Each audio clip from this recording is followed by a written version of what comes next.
The Portland Police Bureau remains committed to protecting and serving the city of Portland. Lately, we have been asked a lot of questions about our staffing. Our staffing remains fluid based on many factors such as retirements, resignations, injuries, and more. The numbers discussed in this video will undoubtedly be different even by tomorrow, but hopefully this will provide better context when we talk about the effects of our limited staffing.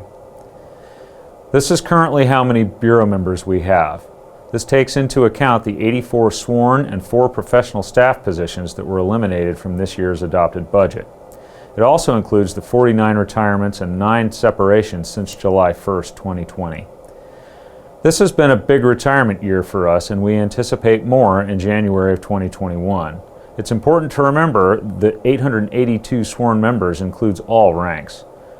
In addition to responding to calls for service, we must investigate crimes and obtain evidence so those committing crimes can be prosecuted. We also need supervisors who provide a variety of functions, including mandated paperwork and administrative tasks. Every police agency needs a proper supervisory base. Let's look at the numbers. We have 616 officers, but around 100 are not trained at all or not trained fully. Due to the pandemic, newly hired officers could not be sent to the State Police Academy, and we have a bottleneck.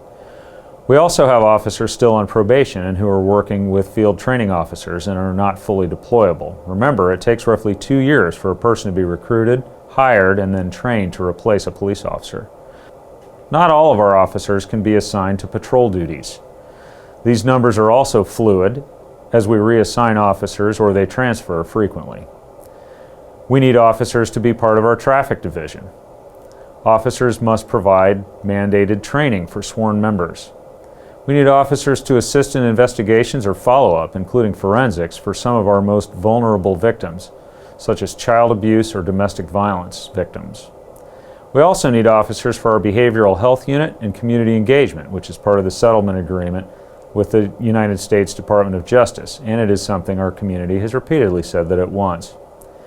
We need officers to work in our telephone reporting unit. These positions are often filled by light-duty officers or others who can't work patrol for various reasons. We also have just a few officers in administrative positions where their expertise is needed.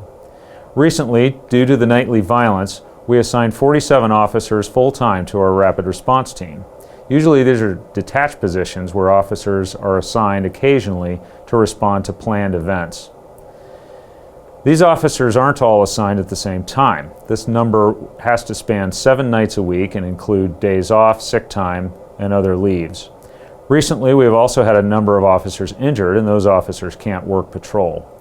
Now we take the officers we have left on patrol and divide them among the 3 precincts and 3 shifts at each of those precincts, 7 days a week, 24 hours a day. And again, they aren't all working all the time. Some officers have to take days off, have sick leave, vacation, and other types of leave.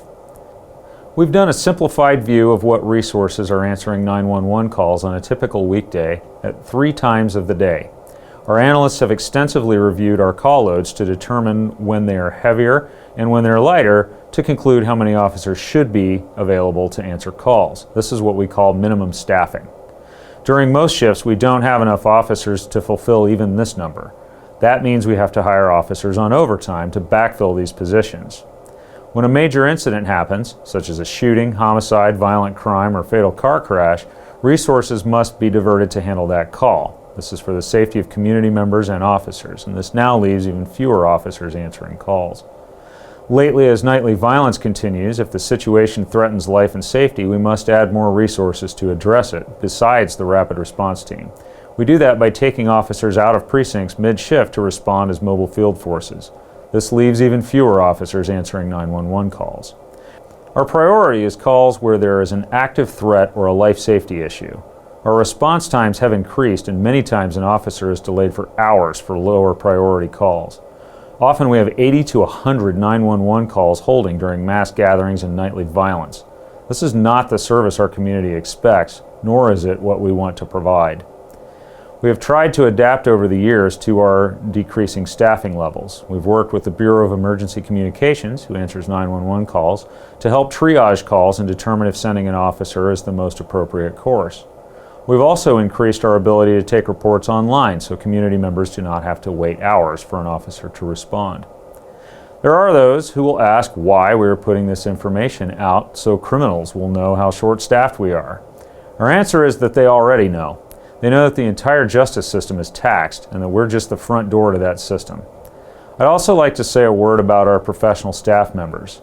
These are the people who work in support functions throughout the Bureau. These are critical positions where it doesn't make sense to have a sworn member assigned. Our professional staff members are deeply committed and highly skilled. We were forced to lay off 8 of them this year to help meet our budget goals. There's a call to re-envision public safety and review calls where sending an officer may not be the most appropriate choice. We believe those changes can help the city. However, it takes time and funding for this to occur, and in the meantime, we continue to receive these calls. Last year, we responded to roughly 366,000 calls for service. These calls often involve the most vulnerable people in our community. In addition, some have asked for police to be more service-oriented, engage the community more, be better trained, be more accountable, and give more attention to neighborhood issues. This takes more resources and not less. We continue to try to be innovative and move personnel when appropriate to meet our needs. We want to meet our community's expectations for public safety and be good stewards of public dollars. We remain committed to our community, but we believe strongly that before we can talk about re-envisioning public safety, we must first all understand the current situation in order to make thoughtful decisions. Thank you.